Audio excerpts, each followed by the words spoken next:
of course, we're critiquing you about saying your favorite adaptation of the Medusa story is the one from Percy Jackson, specifically the TV series. I'm a Hellenic polytheist, and also I am very, very interested in Greek myths. And actually, Medusa, actually the one that you're that Medusa myth you're specifically talking about, that one is actually Roman. We have never set out to be a strictly Greek mythology platform. That has never been the goal. We started with Percy Jackson, but in our minds, we blend all mythology together. And I'm talking no matter like what date, it could be to present. And we will make distinctions. We will say, like, I know this is the version that this comes from, and I like this version because of this.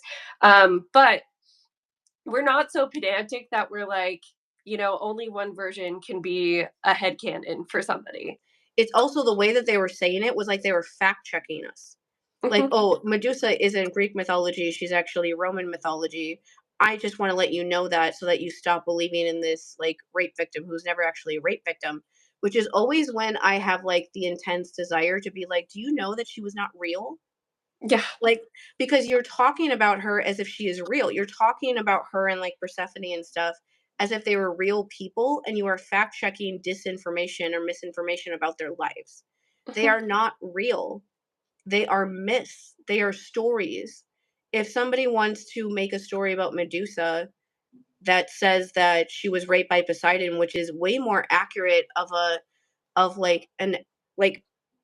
Medusa as like who she is in the stories, would never be able to tell a god no.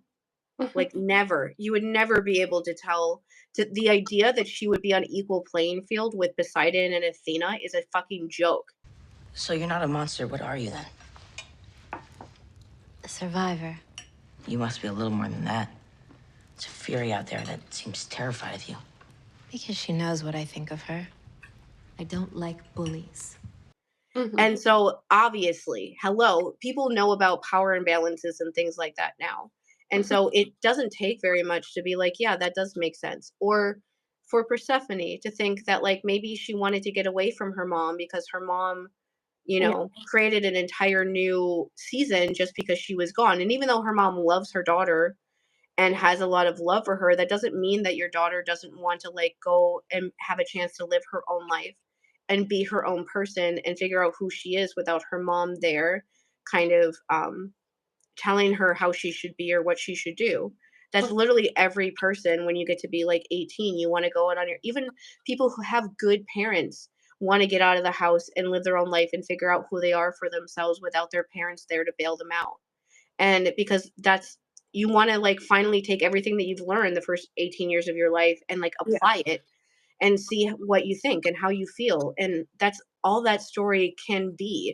It doesn't have to be more than that. But the way that people talk about it is if they act like they're fact checking a real person. All day, every day, therapist, mother, maid, nymph, then a virgin, nurse, then a servant. And that's when I'm like, I don't understand this desire besides the idea that you just want to be right.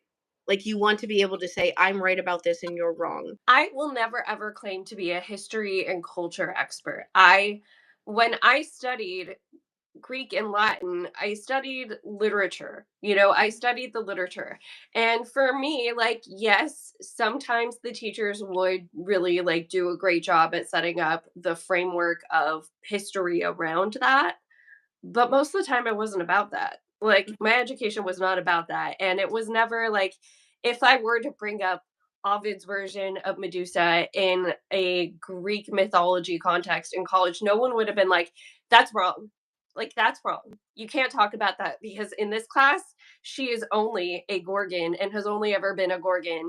And it's never been like that. So when us two, in the context of this podcast and also in a lot of our own content, are talking about mythology, we're talking about it in a comparative way that does look at multiple versions, including modern versions.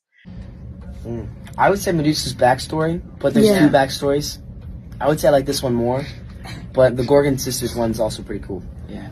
Yeah. Why is this so hard for adults to like conceptualize in their brain? Like he's in 8th grade when he said that.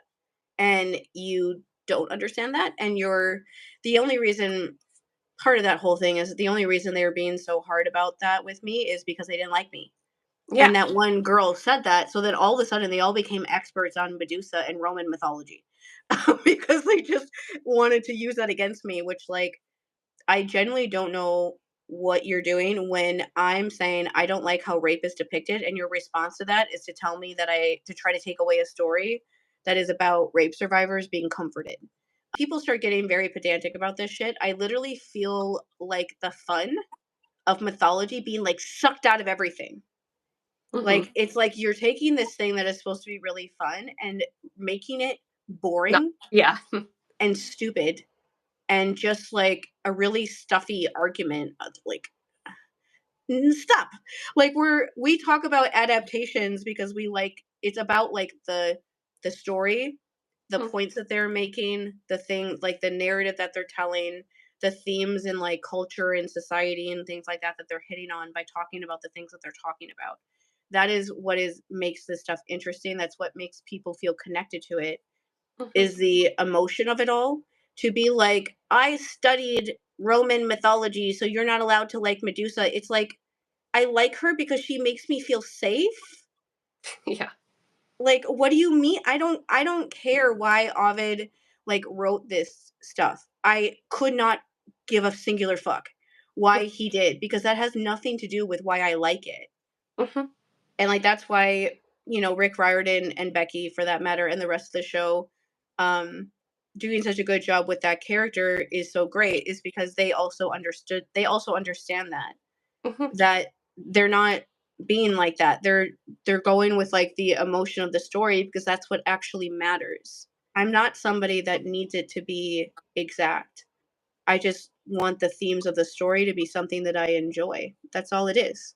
Different stories make you feel different things. Mhm.